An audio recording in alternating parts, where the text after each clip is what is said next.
these final hours of this present world system, the Most High is awakening his people to truth. Truth hidden for generations, buried beneath layers of tradition, deception, and conquest. Today's study is not about opinion or religion, but about prophetic fulfillment, judgment, and the righteous rule of Yahushua HaMashiach. We will uncover through Scripture that Esau's kingdom is ending. His oppressive systems of this world, particularly those rooted in Caucasus dominance. And this is all prophesied to happen before the 1,000-year reign of the Messiah. What's interesting is one of the comments I read the other day said something like, this is like a political fall of Esau's systems. Well, it's both. It's the fall of his nation and his political systems. It's divine vengeance for centuries of bloodshed, captivity, and rebellion against the Most High and his chosen people. 2 Esdras 6 and 9 says, For Esau is the end of the world, and Jacob is the beginning of it that follow.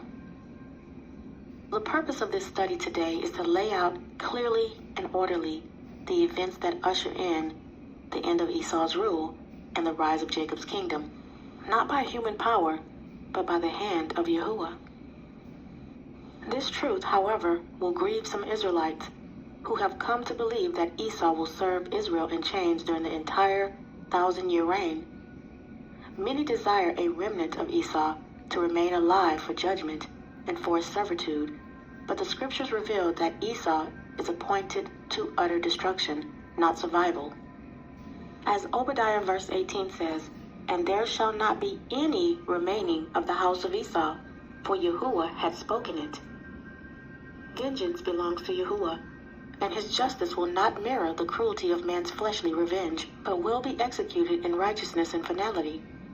There will be no remnant of Esau to torment or enslave. Their kingdom ends completely and forever before the millennium begins. The prophetic timeline laid out in Scripture reveals a profound and clear order of events leading to the end of this world system and the establishment of Yah's righteous kingdom.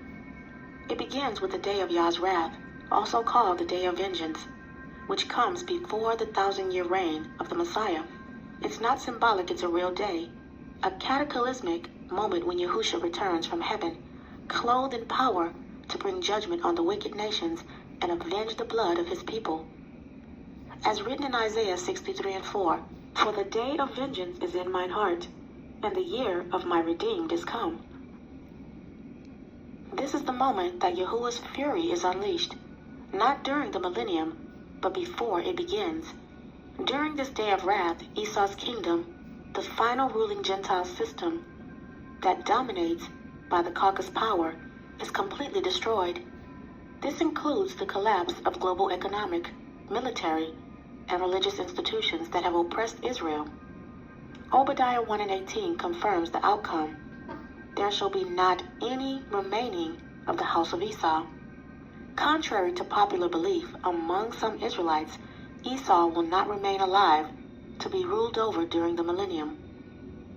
He is utterly cut off prior to it. The vengeance belongs to Yahuwah alone, and his judgment is final.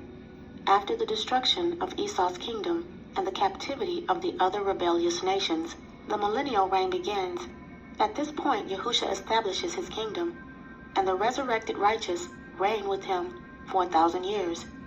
Satan is bound during this time, and peace is restored under divine order.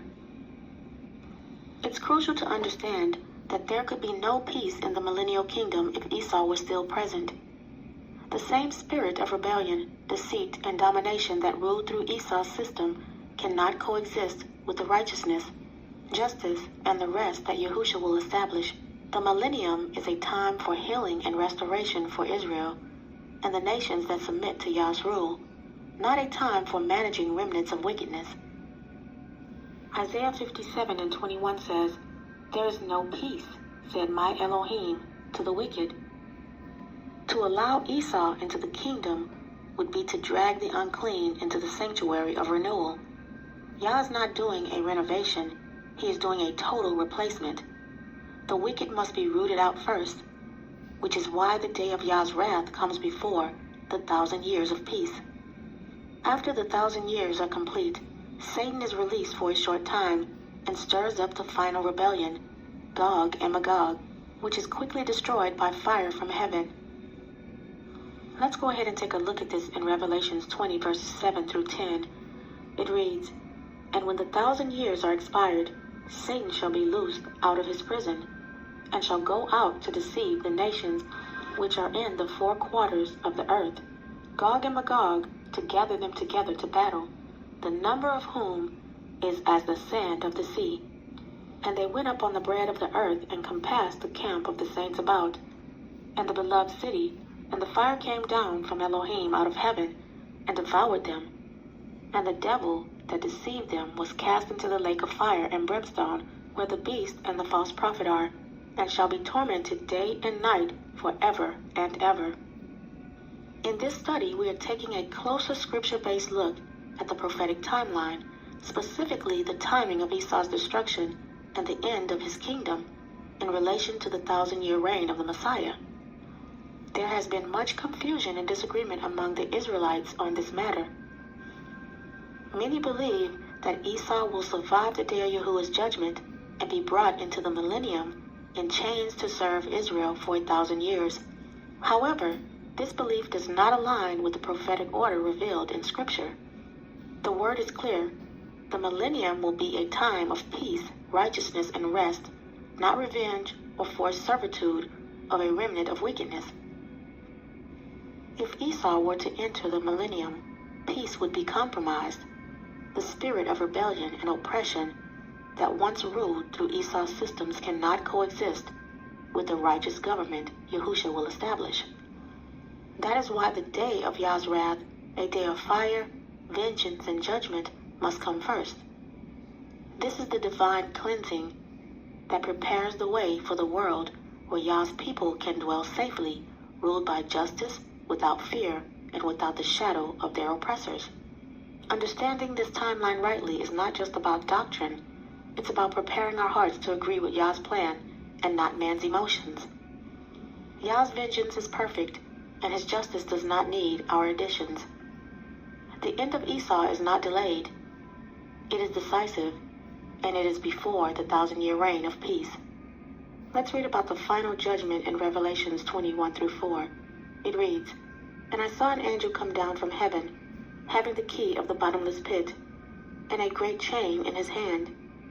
And he laid hold on the dragon, that old serpent, which is the devil and Satan, and bound him 1,000 years, and cast him into the bottomless pit, and shut him up, and set a seal upon him, that he should deceive the nations no more, till the 1,000 years should be fulfilled.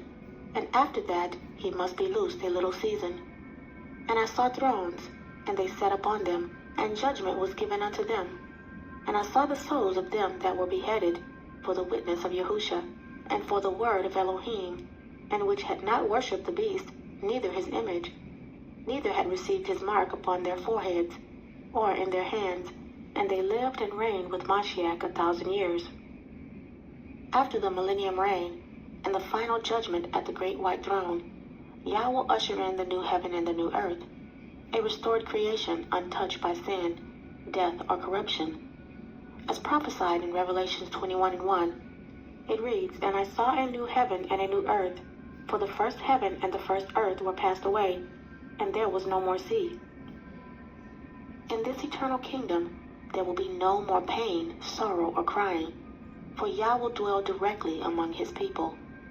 The New Jerusalem, adorned like a bride, will descend from heaven, and the glory of Yah will illuminate it. No need for the sun or the moon. This is the final dwelling place for the righteous, where peace, holiness, and perfect order will never be interrupted again. As we bring this study to a close, it's important to understand the prophetic justice of Yahuwah in its full order. According to the scriptures, Esau and the other rebellious nations will indeed go into captivity as a part of Yah's judgment. Jeremiah 30 and 16 says, "Therefore all they that devour thee shall be devoured, and all thine adversaries, every one of them, shall go into captivity.